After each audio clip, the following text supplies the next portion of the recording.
శ్రీ ఉషా రాజరాజేశ్వరి సమేత శ్రీ భానులింగేశ్వర స్వామివారి ఆలయంలో ఈ నెల 22వ తేదీ నుండి 30 రోజుల పాటు కార్తీక మాసోత్సవాలు ఘనంగా నిర్వహించేందుకు అన్ని ఏర్పాట్లు చేస్తున్నట్లు ఆలయ చైర్మన్ గుమ్మళ్ల చిన్న తెలిపారు. కాకినాడ భానుగుడి సెంటర్లో వేంచేసి ఉన్న శ్రీ ఉషా రాజరాజేశ్వరి సమేత శ్రీ భానులింగేశ్వర స్వామివారి ఆలయ ప్రాంగణంలో గల మండపంలో కార్తీక మాసోత్సవాలను సంబంధించి ఆలయ ధర్మకర్తల మండలి సమావేశం జరిగింది. సమావేశానికి ఆలయ ఎగ్జిక్యూటివ్ ఆఫీసర్ శ్రీనివాసరావు అధ్యక్షత వహించగా ఆలయ చైర్మన్ గుమ్మళ్ల చిన్న ముఖ్య అతిథిగా పాల్గొన్నారు. కార్యక్రమంలో భాగంగా ఆలయ అధికారులు ధర్మకర్తల మండలి సభ్యులు కార్తీక మాసం ఏర్పాట్లపై సమీక్షించారు.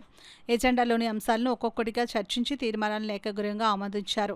ఎమ్మెల్యే వనమాడి వెంకటేశ్వరరావు సూచనల మేరకు ఆలయానికి వచ్చే భక్తులకు అధిక ప్రాధాన్యత ఇచ్చి వారికి ఎలాంటి అసౌకర్యం కలగకుండా అన్ని ఏర్పాట్లు చేశారు.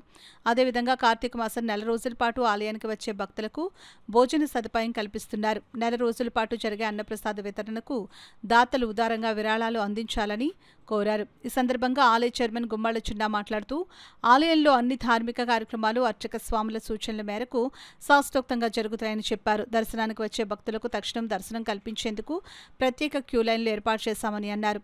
నెల రోజుల పాటు జరిగే అన్నప్రసాద వితరణకు దాతలు భక్తులు విరాళాలు ఇవ్వాలని కోరారు. ఈ కార్యక్రమంలో ఆలయ ధర్మకర్తలు బి శ్రీరామ్, కలిదని సురేష్ కుమార్, కె పాపారావు, ఎం సూర్యగంగాధర్, బి పార్వతి, వి వెంకటలక్ష్మి, ఎం మీనాక్షి, విజయ్ కుమార్, బి వరలక్ష్మి, ఉమామహేశ్వరరావు, సుంకర శ్రీనివాస్, ముమ్మడి త్రిమూర్తులు, ఆలయ అధికారులు, సిబ్బంది పాల్గొన్నారు. కమిటీ అందరం కూడా శాయశక్తుల ఈ నెల రోజులు కూడా మరి స్వామివారికి కృషి చేస్తూ అందుబాటులో ఉండి వాళ్ళ సహాయ సహకారాలు అందిస్తారని చెప్పారు. దానికి సంతోషం. నేను కూడా అందరు డోనర్స్ అందరినీ కూడా అభ్యర్థిస్తున్నాను. ఈ నెల రోజులు కూడా ఇక్కడ నిత్యాన్నదానం జరుగుతుందండి.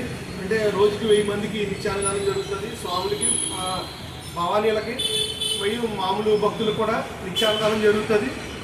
అందుకని ఈ సందర్భంగా మేము కోరుకునేది ఏంటంటే మన భానుగుడి నిత్యాన్నదానానికి ఈ 30 రోజులు ఎవరైనా విరాళాలకి ఇవ్వాలని అనుకుంటే మరి ఈవో గారిని కానీ, లేకపోతే ప్రధాన పూజారి గారిని కానీ, లేకపోతే ఆలయ చైర్మన్ నా పేరు గుమ్మళ్ళ చిన్న, నేను కూడా ఫోన్ నెంబర్ బయట పెడుతున్నాను. మరి మా కమిటీ వారు కూడా ఉన్నారు. మా కమిటీ వారు ఎవరో ఒకరిని సంప్రదించి మరి సహాయ సహకారాలు అందిస్తారని కోరుకుంటున్నాం.